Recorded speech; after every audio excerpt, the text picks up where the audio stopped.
Hello and welcome to Initial Solution. In this video, I will show you how to change language in PotPlayer. So let's begin the video. Open PotPlayer on your computer.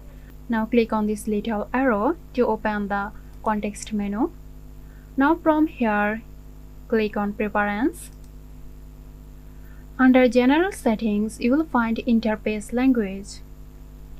Click on this drop-down menu to see a list of available languages.